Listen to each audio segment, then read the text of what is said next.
possível for, eu gostaria de te convidar para ler um textinho bíblico em Efésios, capítulo 2. Aos Efésios, capítulo 2,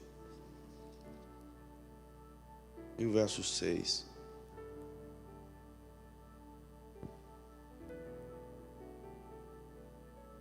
Bendito é o Senhor.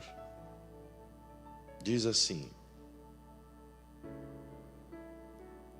e nos ressuscitou juntamente com Ele, e nos fez assentar-se nos lugares celestiais em Cristo Jesus, para mostrar nas épocas vindouras as abundantes riquezas da sua graça, que pela sua benignidade para conosco através de Cristo Jesus.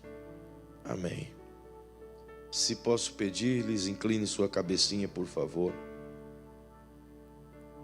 Paizinho, mais uma vez nós louvamos o teu nome, agradecidos por tua bondade, pelo teu favor, pela tua graça, pela tua presença,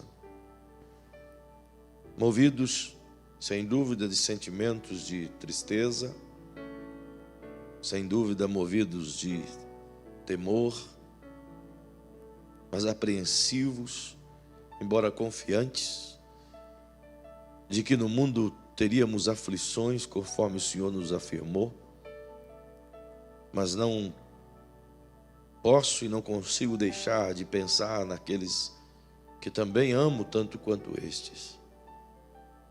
Então quero te pedir teu favor sobre todos os que sofrem nesse momento. Pedir o teu favor sobre tantas igrejas, tantas pessoas, tantas famílias que perderam suas vidas. Os que perderam as vidas em razão da fé já estão contigo, Pai. Mas filhos e filhas são escravos. E mulheres são estupradas e mortas. Então, somente por afirmar crer em Ti. Até quando, Senhor? Até quando esse mundo de injustiça arrotará contra Teu reino? Se levanta, meu Senhor. Se levanta em prol daqueles menos favorecidos. Se levanta e socorre os aflitos desse mundo, Senhor.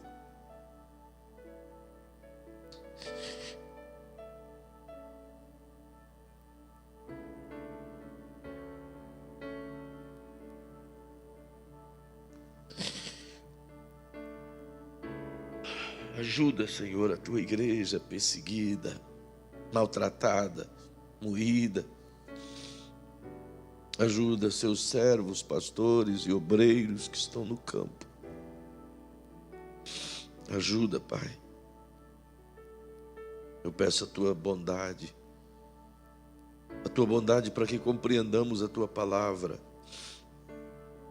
E o que depender de nós, nós possamos aplicá-la. E quando aplicá-la, se for necessário mudar, tenhamos que mudar. Nos ensina, Senhor, e nos guia pelo teu caminho. Senhor, cura a enfermidade e atira essa enfermidade do corpo da Lorena, Senhor. Que ela seja sarada, que ela seja curada para a glória do teu nome. E mediante a tua palavra que acabamos de ler, aplique-a em nosso coração enquanto eu falo. Nos ensine. É o que eu te suplico no nome de Jesus. Amém. Glória a Deus. Bendito é o Senhor. Querida igreja, o apóstolo Paulo nos fala nesse texto.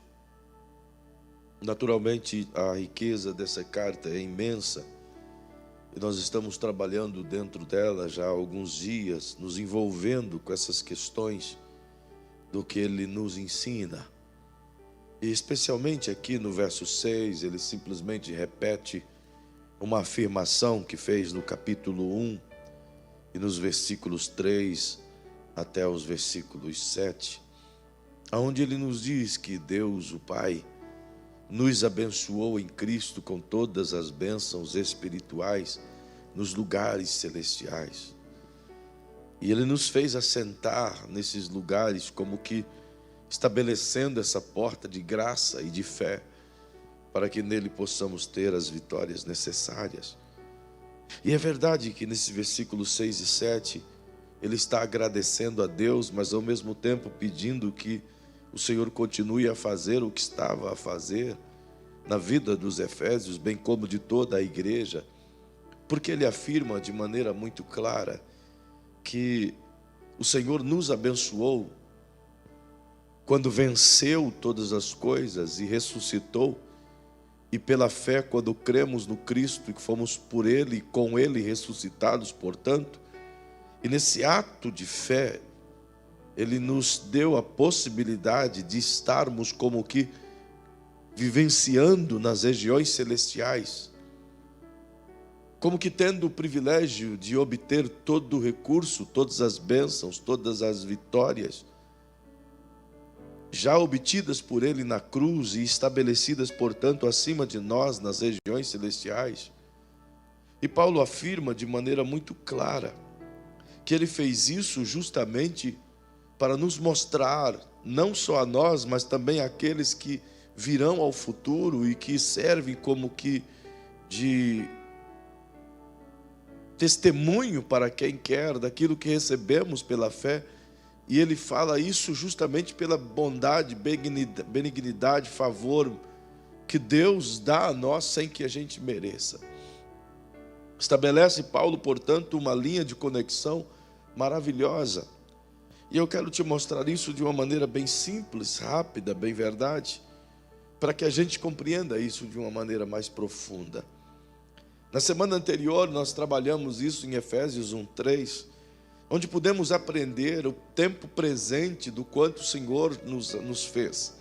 Não só em termos de passado, não só em termos de futuro, mas o quanto vivenciamos desse presente já conquistado pelo Senhor. Até porque o Cristo vive um eterno presente, não vive em dimensões futuras e nem em dimensões passadas. Tudo dele é no presente. Perceba, portanto, que diz-nos o texto que Ele nos abençoou, portanto, Ele já o fez. Nós já o somos abençoados e já recebemos isso. Afirmamos isso na semana anterior. Mas também afirmamos que Ele nos abençoou com todas as bênçãos celestiais. Perceba que 3 palavras se coadunam aqui. A palavra toda significando, portanto, todo o conteúdo, tudo aquilo que precisamos, que não há ausência de nada, isto é, completou tudo aquilo que há em nós, que falta, há nele de sobra. Portanto, ele disse todas. Agora, cabe a nós entender e colocar dentro da palavra todas aquilo que a gente acredita, aquilo que a gente espera.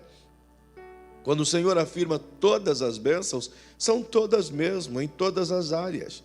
Seja familiar, seja social, seja econômica, seja espiritual, seja física, seja moral, todas as bênçãos. Ele conquistou essas bênçãos através de sua morte na cruz e ressurreição e deixou elas derramadas nas regiões celestiais. Perceba que disse Paulo que ele nos abençoou com todas as bênçãos. E essas bênçãos que digo, como citei, é como se já prontas ou estivesse aguardando tão somente que alguém pela fé as agarre. E observe que disse Paulo que elas estão nas regiões celestiais, em Cristo Jesus. E por que celestiais? Justamente porque o mundo do qual vivemos, ele está dividido sobre esses aspectos do mundo físico e o mundo espiritual, o mundo celestial. E as palavras do apóstolo Paulo, no mesmo livro de Efésios, no capítulo 6, ele diz que nas esferas espirituais, acima de nossas cabeças, reside, navega, triunfa, corre, voa por essa dimensão principados e potestades, isto é, espíritos desencarnados de demônios, dos quais estão sujeitos às ordens de Satanás, que militam contra todo aquele que crê no Cristo, e bem como todo ser humano, na perspectiva de levá-los à condenação eterna e à destruição por completo. Todos esses seres que são informes, são espíritos, eles estão todos centrados dentro da mesma ordem, de roubar, matar e destruir. Essa é a única dinâmica da vida eterna desses seres. Enquanto que não vier o julgamento final, do qual eles serão lançados no lago de fogo e enxofre, juntamente com Satanás e seus asseclas, naturalmente eles viverão em torno disso, de fazer a maldade, promover a maldade, gerar a tentação, fazer as pessoas se enganarem acerca das coisas dessa vida e assim por diante. Estão acima de nossas cabeças, são invisíveis. Mas disse Paulo que as bênçãos de Cristo Jesus, conquistadas a nós, também estão acima de nossas cabeças, porém acima desses principados e potestades. Nos lugares celestiais, isto é, nos lugares que pertencem ao domínio do Cristo. Porque nessa atmosfera do ar, esse império do que é chamado de Cosmos Krator, isto é, o império das trevas, o império por força, por violência, por maldade, do qual domina Satanás, que já fora vencido por Jesus, e que aqueles que creem no Cristo já têm nele esta vitória, de igual modo têm acesso a estas bênçãos, que os inimigos não querem que os outros saibam e nem peguem, nem possam usufruir. É, portanto, como que uma batalha. Aquele que creu no Cristo que está aqui, ele tem acesso a toda a riqueza espiritual acima de suas cabeças nas regiões celestiais. Mas entre eles tem uma malha inimiga, da qual trabalha nos recônditos das mentes humanas, levando a ignorância, a cegueira, a incredulidade, a dúvida, porque são as ferramentas das quais faz com que impedem que essas pessoas acessem essas bênçãos já existentes. Se não percebam, venha comigo, por favor, na segunda carta do apóstolo Pedro, segunda de Pedro, no capítulo 1, e os versículos 2 e 3. Veja comigo, por favor. Graça e paz vos sejam multiplicadas pelo conhecimento de Deus e de Jesus nosso Senhor. Segura na tela esse versículo, por favor.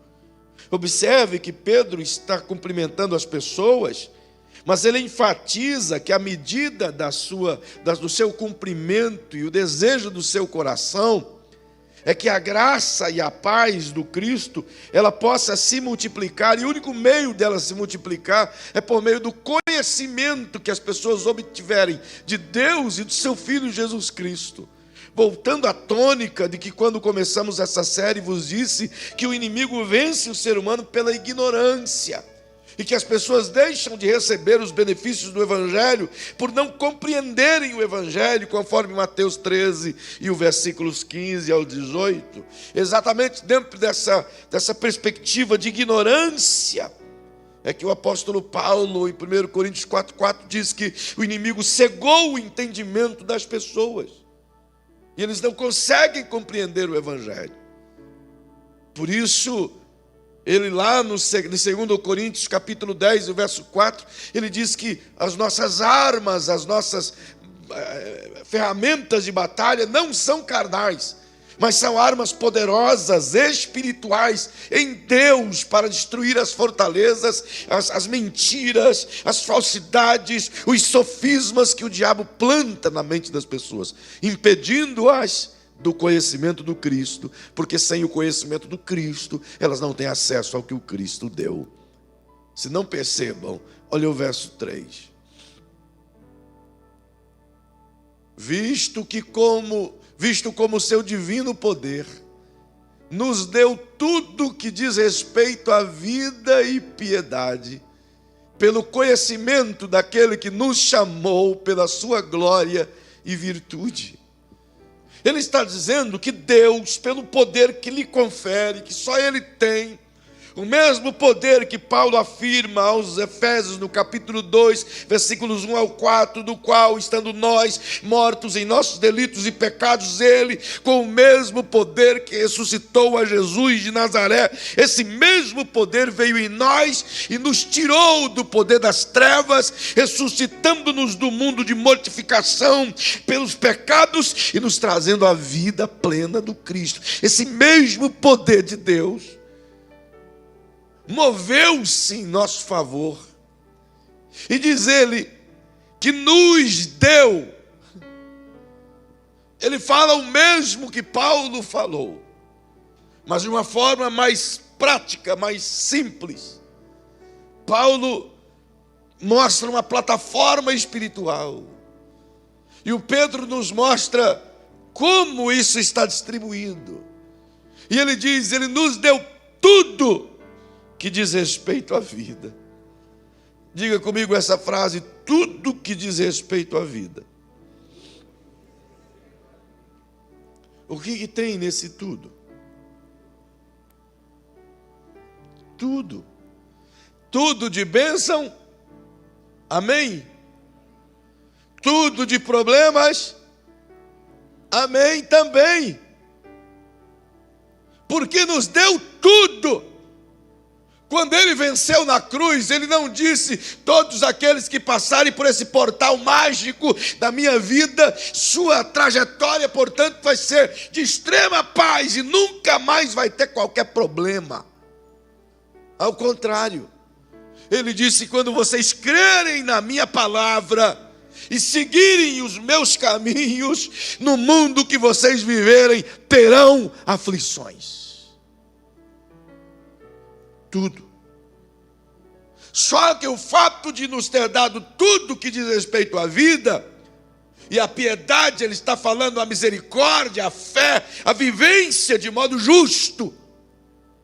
Ele deu todos, portanto, mecanismos necessários para que pudéssemos vencer e viver nesse mundo onde o tudo nos é oferecido. Quando ele diz o tudo, ele está dizendo: olha, tudo que a vida tem de bom, eu já dei para vocês.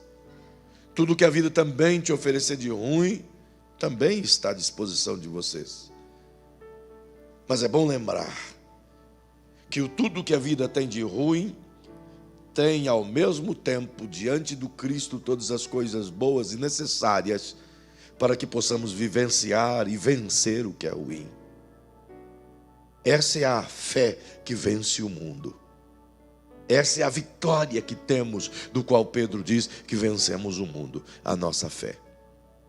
O que ele diz que quando nos deu tudo, é que diante dos dilemas da vida, bem como das bênçãos que podemos obter, ele também nos ofereceu o meio para que por esse meio alcancemos essas bênçãos. E o meio, ele também diz, pelo conhecimento de Cristo Jesus, nosso Senhor.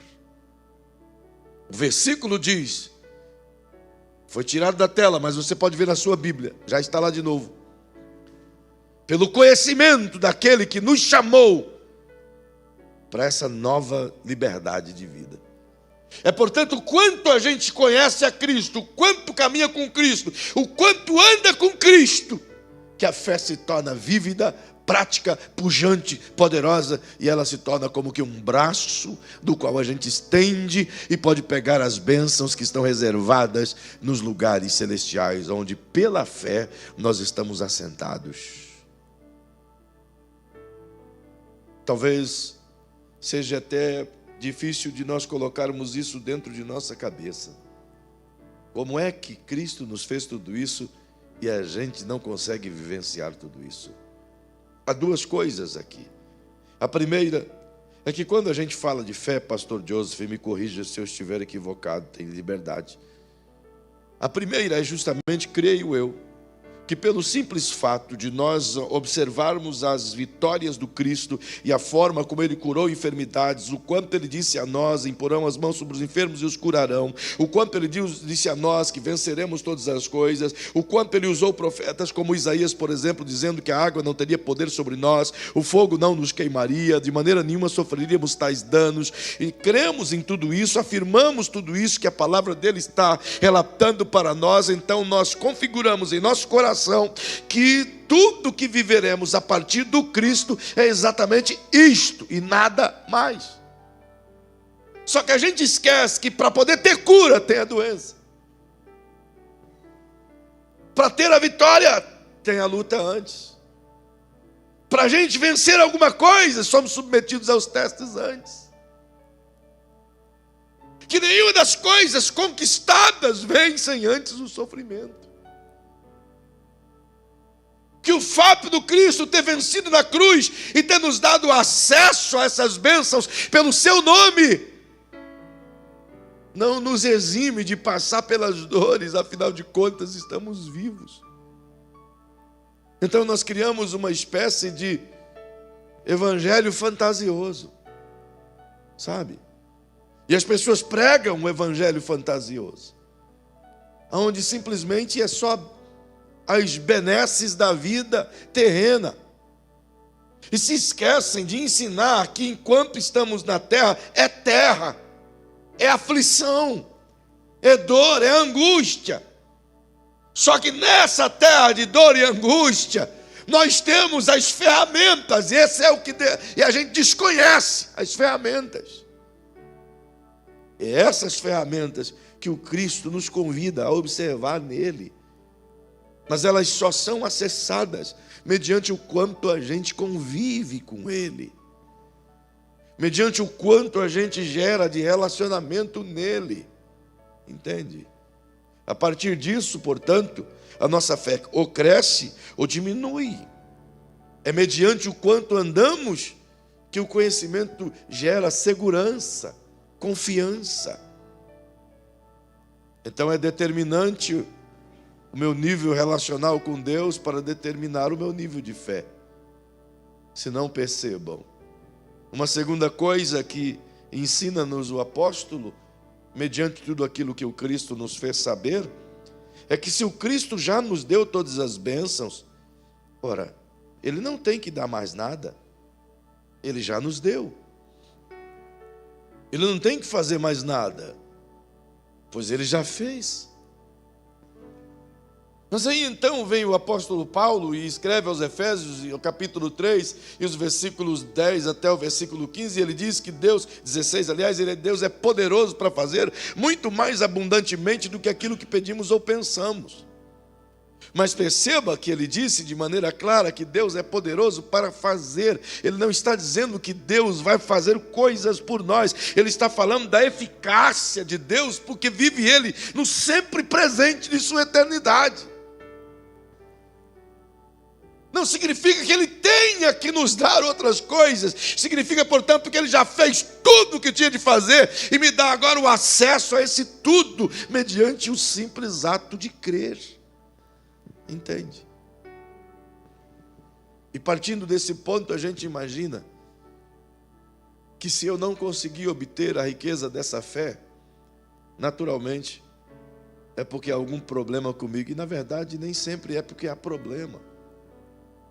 A grande maioria das vezes que a gente luta e tenta alcançar pela fé e não alcança, é bem verdade que envolve todas as nossas dúvidas, nossas crises, nossas celeumas espirituais. Mas grande parte dessas coisas das quais não alcançamos, embora colocando uma fé viva, uma pujança no caminhar com Cristo, é dado ao simples fato de que vivemos no mundo. Simples fato. Fosse assim, as pessoas poderiam ser curadas e não morreriam nunca. Entende? Fosse assim, viveríamos eternamente enquanto que terra. Mas os discípulos, todos eles enfrentaram a morte e a dor das mais difíceis situações. Nem por isso deixaram a sua fé decair, nem por isso deixaram de crer em tudo isso. O apóstolo Pedro que escreve, por exemplo, isto aqui.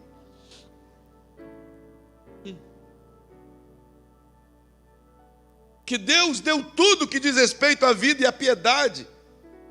Afirma a tradição de que ele fora morto, crucificado, mas de cabeça para baixo.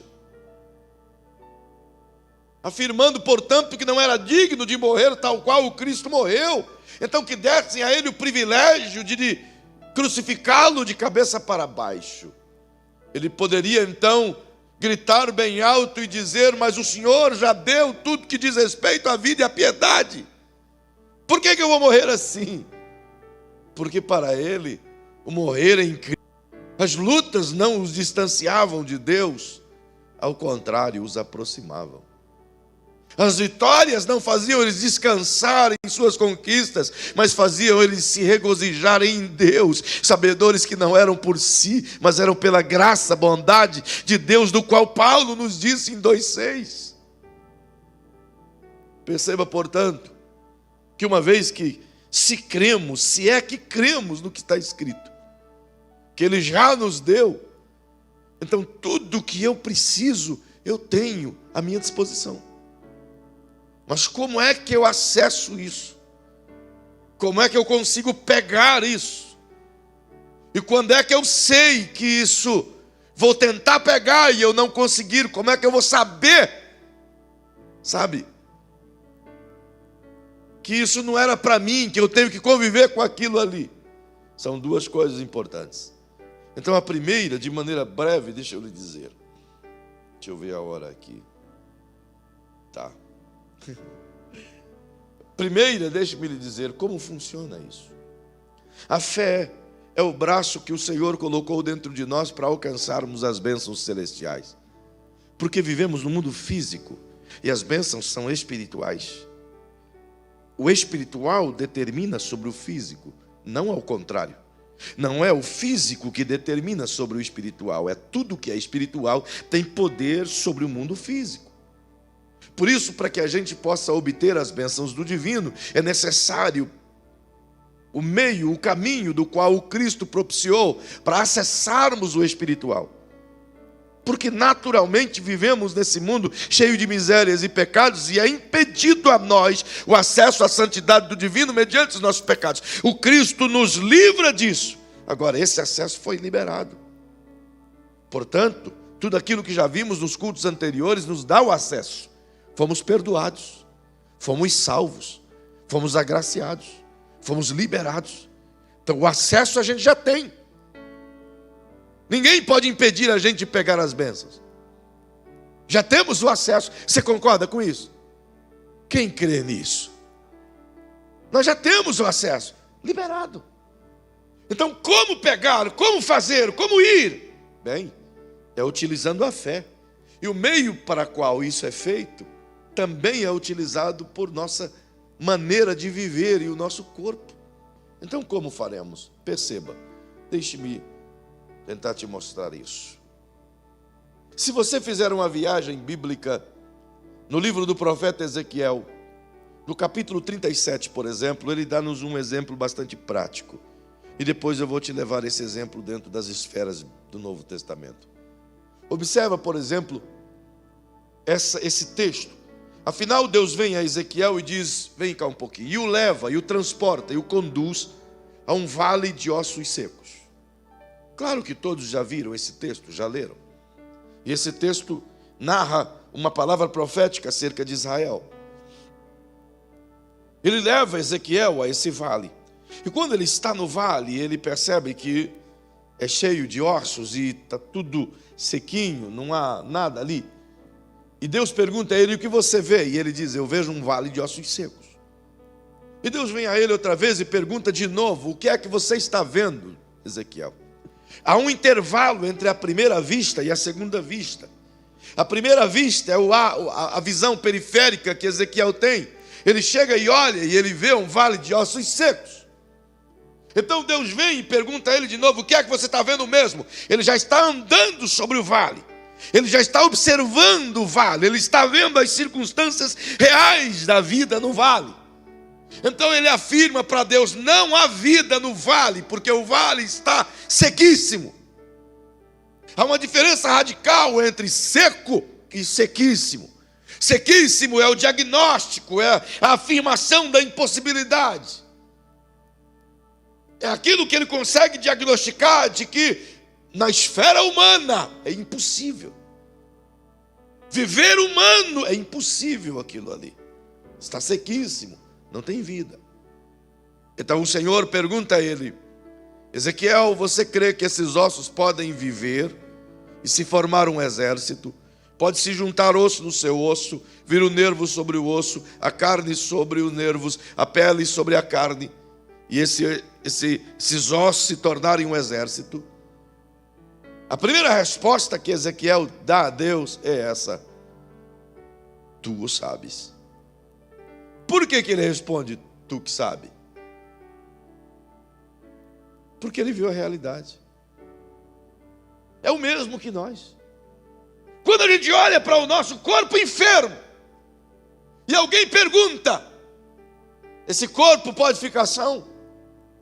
Nós mesmos respondemos, Senhor, tu sabes. Raramente nós temos a firmeza aqui dentro de afirmar para a minha alma, eu sei que eu posso ficar são. Geralmente a gente afirma de boca, eu vou ficar são, mas o coração, Jesus disse que a fé funciona quando você faz uma oração crendo em seu coração e não duvidando. Ele disse, crendo que já recebestes no passado. Então perceba, geralmente o problema está em nós, porque nós alimentamos aqui dentro de todas as impossibilidades. A veemência que o Ezequiel tem na afirmação é sequíssimo, impossível, não há nada o que fazer mais. Ainda que alguém chegasse a Ezequiel e dissesse, cara, moleza, os ossos estão aí ainda, ele ia dizer, cara, você não viu que está sequinho isso aqui? Como é que isso aqui vai viver? Não tem mais jeito não. É por isso que ele responde de maneira clara, verdadeira, prática. Ele não está disfarçando diante de Deus, e ele não tem que fazê-lo. Às vezes a gente quer até mostrar diante do Senhor uma fé que a gente não tem. Não é mal chegar diante de Deus e dizer, Senhor, eu não tenho fé para isso, me ajuda. Eu não consegui crer, me ajude a crer. Nós temos que ser sinceros conosco mesmo. A grande maioria das pessoas que não consegue alcançar nada de Deus é justamente porque em si mesmo constrói uma falsa fé. Elas olham para si e a sua fé como se estivesse do tamanho de um grão de mostarda. E Jesus condiciona a nossa fé de uma forma muito esquisita. Porque ele afirma que a fé que produz milagres extraordinários é a mesma fé que faz com que eu tenha capacidade de perdoar uma pessoa 490 vezes no dia. Então é quase que impossível, não é? A cada 30 segundos uma nova ofensa, 3 segundos uma ofensa, mais 3 um perdão. Meio difícil. Entretanto, o que ele está a afirmar é justamente a sinceridade do seu próprio ser. Por isso os discípulos foram sinceros com ele e disseram, aumenta então a nossa fé. Não disfarçaram. É melhor ser honesto do que alimentar uma dúvida. É melhor ser transparente consigo e tentar mudar do que insistir na dúvida, irmão. Não creio ainda, mas eu vou continuar tentando. Pois a fé é crescente mediante a prática da mesma. Se não percebam, Ezequiel afirma, tudo que eu vejo é um vale de ossos sequíssimos. E o Senhor pergunta então, E você acredita que esses ossos podem viver, Ezequiel? Se tu acredita, libera uma palavra. O Ezequiel: Senhor, tu sabes, mas tu mandou fazer, eu vou fazer. Então ele libera uma palavra. E nessa palavra liberada, observe que o movimento que aconteceu veio após a segunda pergunta do Senhor. Por que Deus faz esse trocadilho com Ezequiel? Porque no primeiro momento, o Ezequiel consegue fazer um diagnóstico periférico. E quando o Senhor faz a sua pergunta direta ao profeta, e ele faz o diagnóstico mais real de si mesmo, e Deus lhe pergunta: e você acredita que esses ossos sequíssimos podem viver? O Senhor transporta a alma de Ezequiel para o mundo celestial. O Ezequiel entra dentro da dinâmica da vida de Deus. A sua mente agora começa a vislumbrar, porque ele deu o diagnóstico. Ele começa a olhar aquela cena como se aquilo fosse acontecer. É exatamente quando você pergunta algo a alguém, ou quando você narra algo a alguém, e essa pessoa de imediato constrói aquela imagem na cabeça. Você também é assim.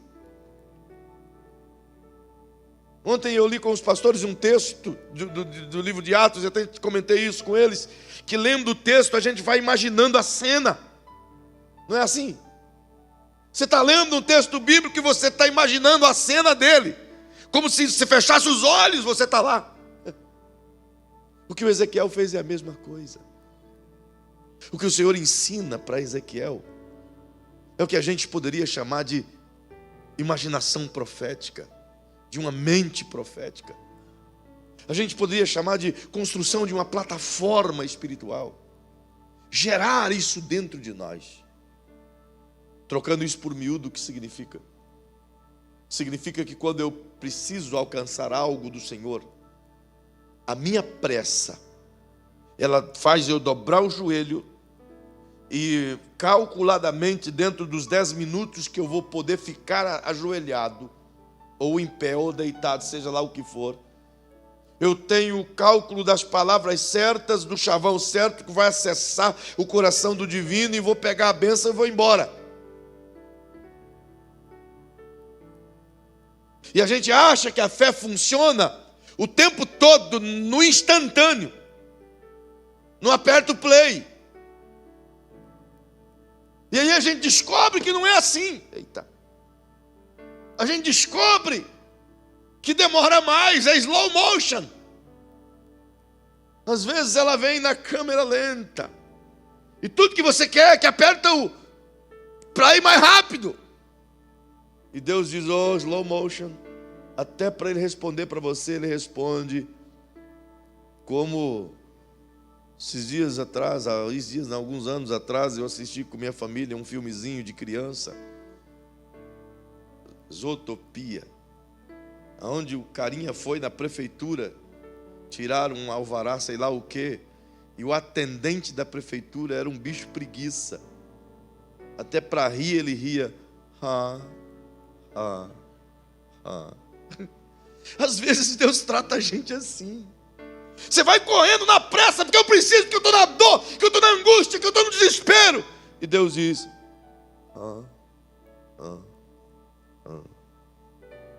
vou ver para você.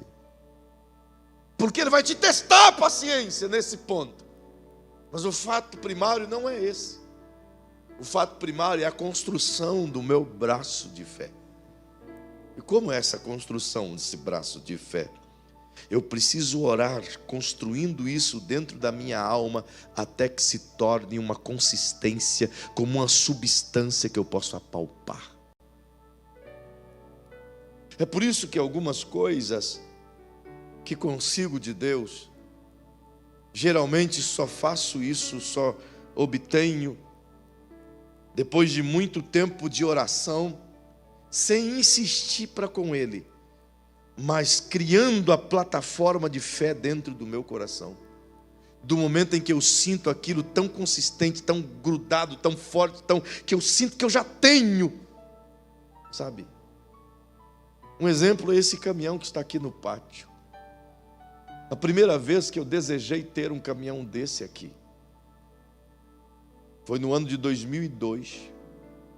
A gente só fazia cruzadas em caminhão Zeco, sabe, coisinha feia. E ela comigo nessas lutas. Desde quando eu namorava, ela acreditava em mim. Quantas vezes eu locava um F4000, pagava R$10, que era um dinheirão na época. Colocava uma faixa grande, só Jesus salva, 2 bicos de luz. Uma caixinha de som que eles chamavam de igrejinha, pesada no zetelo. Aquilo me fazia tanto calo aqui, porque eu carregava nas costas longe. Passava o dia inteiro evangelizando, à noite subia em cima daquele caminhãozinho, descia a borracha, mas não tinha ninguém. Mas ninguém ia lá nem para dizer amém. Nem os crentes. É que eu pregava ruim demais mesmo. Por isso que ainda não melhorou muita coisa. Entretanto, são tempos, os tempos mudam. E quando eu vi um caminhão como esse, de Rio Negro e Solimões, em Curitiba, eu olhei para o Senhor, lá no bairro Boa Vista. E lá eu chorei e falei, Senhor, o ímpio tem, e eu fico nessa merreca, nessa miséria. Não tenho nem, sabe, nem uma caixinha de som. Coisa mais triste. E o Senhor me disse, pedes, mas não recebes, porque não sabes pedir. E quando pedes, pede mal, para gastardes com seus deleites. Podia ter dormido sem essa. Podia ter ficado calado. Mas o boca aberta, sempre como mosquito. De modo que aquilo bateu no meu coração. Mas eu tirei foto daquele caminhão. Tirei foto, liguei para um amigo quando chegou na cidade onde morávamos. Mandei a foto para ele, ele fez lá uns desenhos. Eu cheguei em casa, apliquei o desenho na foto. E mandei fazer milhares de folder. Eu lembro-me que ao todo foram 10.000 folder. Eu espalhei folder para o Brasil inteiro, pedindo oração e pedindo oferta, para me comprar a carreta e o som. Foram anos distribuindo aquilo em todo lugar que eu pregava.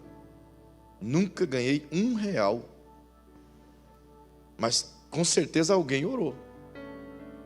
Só que eu nunca deixava de orar em cima daquele abençoado, daquela foto. O tempo todo, irmão, quando eu olhava o evangelismo, eu pegava aquele negócio, eu olhava para aquela imagem, e eu tenho guardado aqui até hoje, e eu orava dizendo, Senhor, é isso aqui, eu quero isso aqui.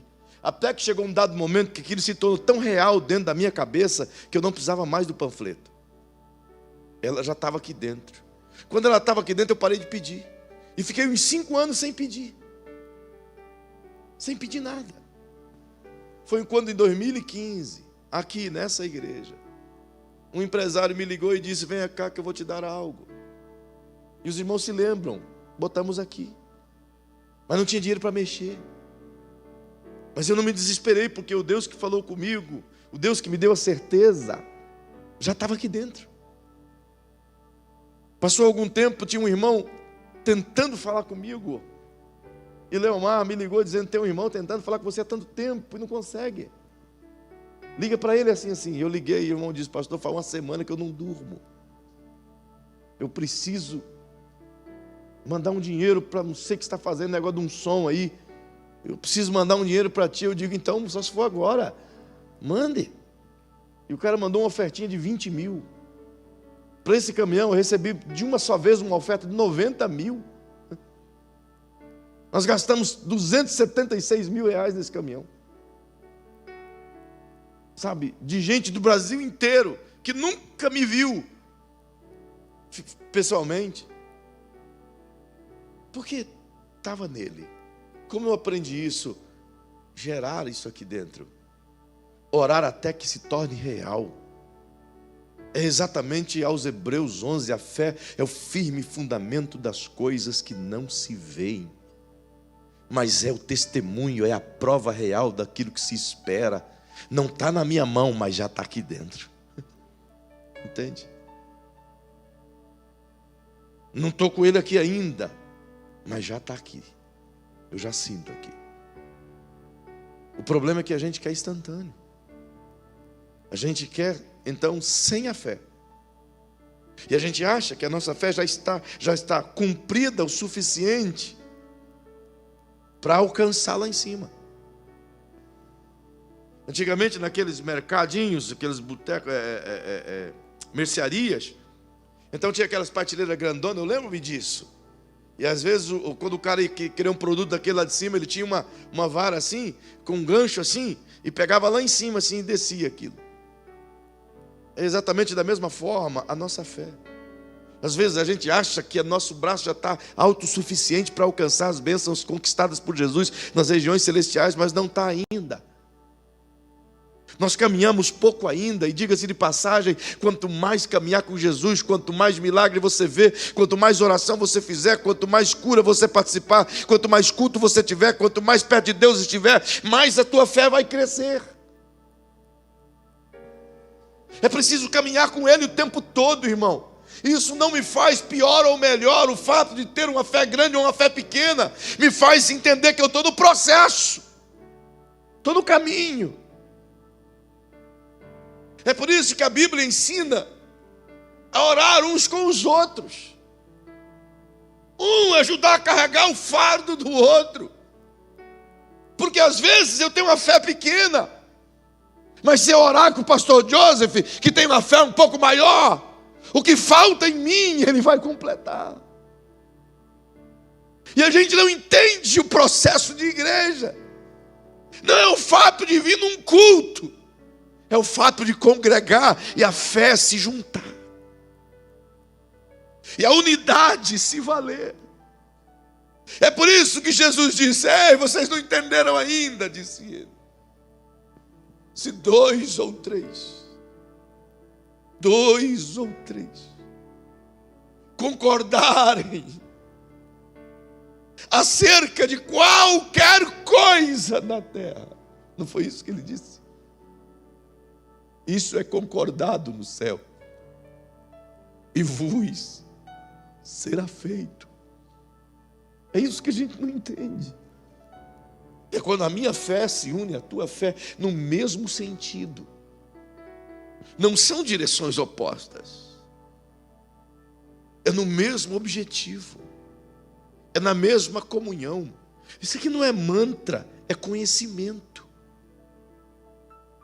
É tanto quanto Paulo e Pedro disse, é o conhecimento do Cristo.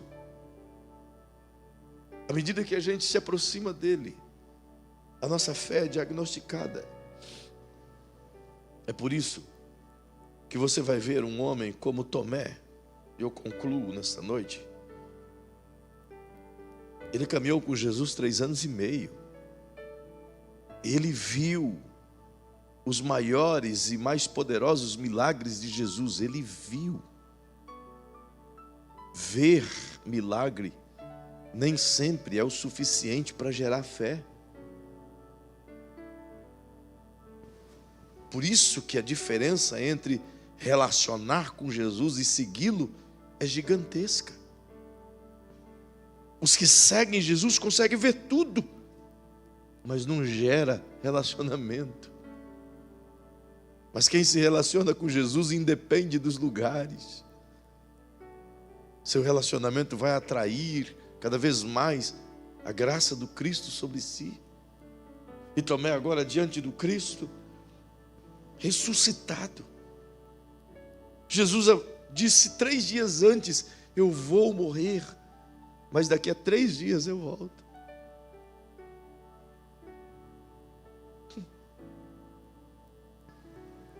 Mas o Tomé teve que olhar para Jesus, e Jesus disse, vê que é eu, Tomé. Ele diz, eu não acredito que é o Senhor. Estou vendo, mas não creio. E Jesus disse, toca aqui na minha ferida.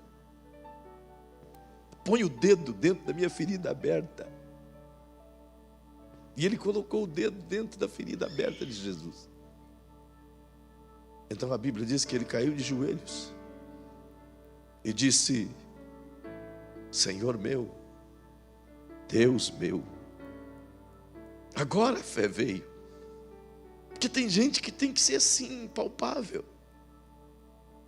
Mas tem gente que basta ser como João. simplesmente caminhou com Jesus. Ele tinha fé para ficar aos pés da cruz. Foi o único. Mas tem gente que tem que ser como Pedro. Tem que sofrer para aprender. Eu não sei qual é o seu perfil, mas eu te peço, não desista de tentar. Não deixe a incredulidade crescer. Lute contra a dúvida diária. Então dobre o seu joelho até que a fé brote. Dobre o seu joelho com o Senhor, sem a ansiedade, mas no exercício da confiança. Pois a ansiedade é outra barreira que nós mesmos criamos, que ela interrompe o exercício da confiança. Pois o que confia, ele pede pouco sobre si. Quando ele pede, já tem aqui dentro. Então, não é que ele pegou rápido, é que ele já vem orando, construindo há bastante tempo. E a gente acha que fulano orou hoje, já veio hoje. Não. Você não sabe há quantos meses, quantos anos ele está construindo aquela ponte ali dentro. Você entende? De vez em quando algumas perguntas vêm. Esses dias o irmão me perguntou e disse: pastor, quanto tempo Deus demora para te responder? É instantâneo? Te responde na hora? Eu digo: meu irmão, tem semana que ele passa a semana inteira calado. Tem coisa que ele leva um ano para me responder e eu perguntando. Mas tem coisa que ele fala na hora. Tem coisa que eu nem queria que ele falasse, ele fala. Porque ele é Deus. Agora eu não posso desistir. Eu não posso negar aquilo que já veio. Entenda isso. Dentro de você já tem a ponte de alcance. Talvez a distância seja curta ainda. Então, não te diminua pelo encurtamento ou pelo tamanho do comprimento do seu braço de fé. Por que não, pastor? Porque essa frase pode ser gravada no seu coração, porque a maioria não tem braço nenhum. Você tem. A maioria não tem uma arruela da fé que você tem. Mas pastor, eu não consegui alcançar ainda. Eu sei. Tem coisa que eu também não alcancei. Mas não significa que você vai perder por causa disso. Significa que você simplesmente precisa construir isso para que o teu braço alcance mais alto, mais alto, mais alto. E talvez a gente não compreenda, mas durante o processo do crescimento, Ele está tirando algumas coisas. E essas coisas, a gente caminha, e essas coisas vêm e faz a gente voltar a passos lentos. Sabe, você luta, e quando chega aqui, de repente aquelas mesmas coisas te arrastam para trás de novo, e a gente não percebe, mas a gente voltou a estaca do mesmo lugar. Embora na nossa mente a gente acha que estamos lá, mas a nossa ansiedade, as nossas falas, as nossas incredulidades, as nossas angústias, os nossos medos, as nossas inseguranças, como que amarras que nos impedem. Então o Senhor está soltando essas amarras. Ele está tirando essas âncoras, sabe? Você não está vendo, mas Ele está tirando esses pontos. Aleluia. Fique em pé. Sabe de uma coisa, amados? Eu poderia dizer a você de desistir, afinal de contas. E você pode conferir isso pela internet. Fazem 7 anos que eu prego a mesma coisa aqui nessa igreja. 7 anos.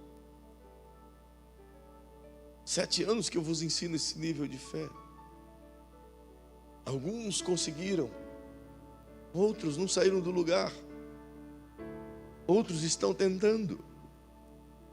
Então eu poderia dizer: que adianta ensinar isso? Mas eu posso dizer: adianta, porque você já tem a fé. Não se sinta menor por você achar que o tamanho da sua fé não alcança a altura celestial. E a última frase que eu te deixo essa noite, que brota na minha alma, é essa. Grava isso no seu coração, irmão. Se o teu braço de fé alcançar um cumprimento que seja o seu limite, que você não consiga ir mais, entretanto continuas com a sua dor, com a sua luta, com a sua angústia, e você sabe que atingiu o nível máximo de sua fé, então vou te dizer uma coisa muito real, que segundo o apóstolo Paulo aos Efésios 2,6 me ensina. Se o seu braço não alcançar, continua com ele estendido. Estende os dois. Mesmo que não esteja alcançando, estende os dois. Tente pegar. Então o Pai,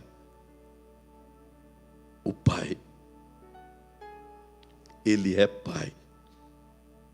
Ele vai ver o seu bracinho tentando pegar.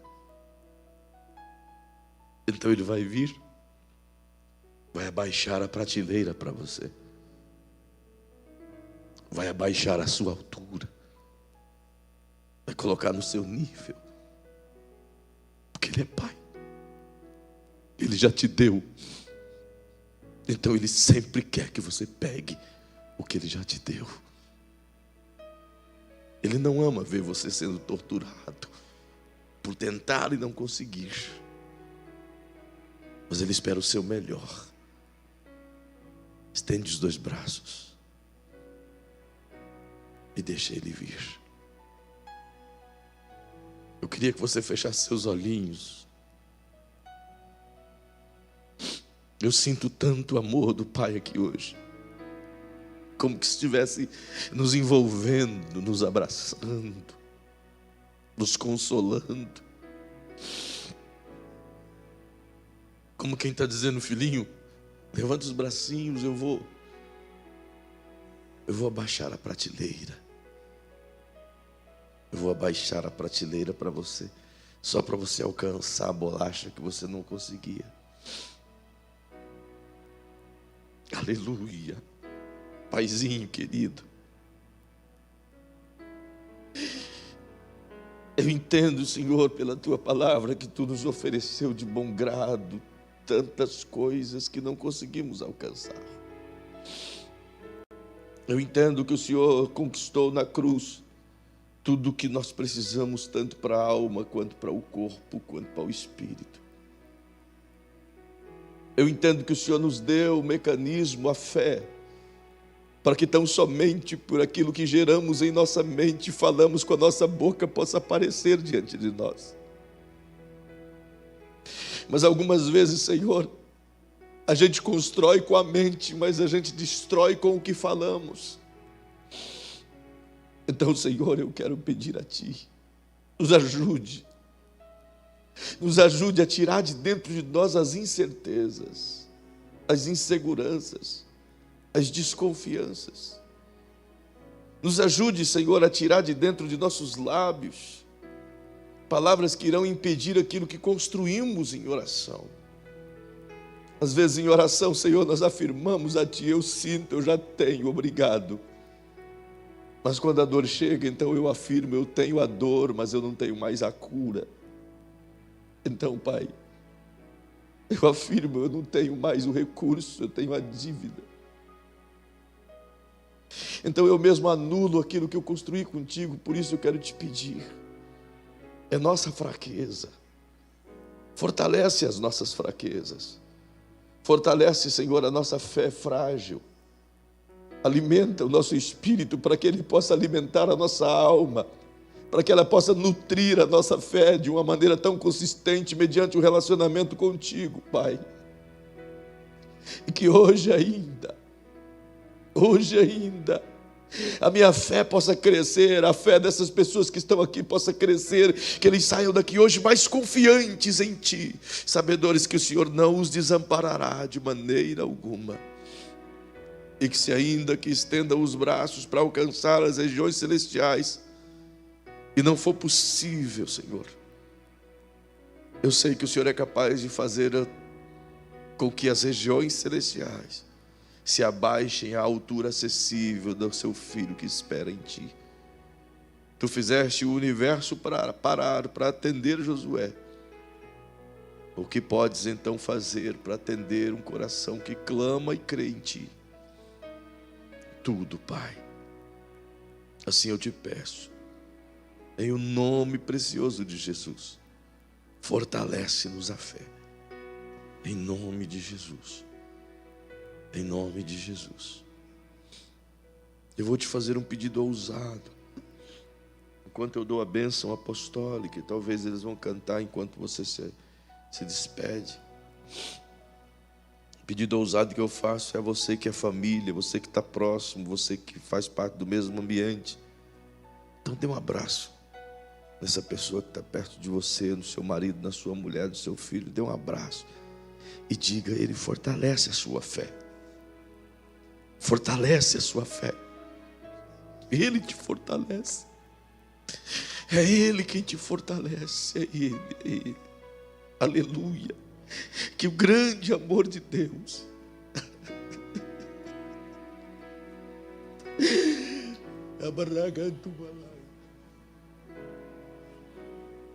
que a paz do Cristo, que a comunhão do Espírito Santo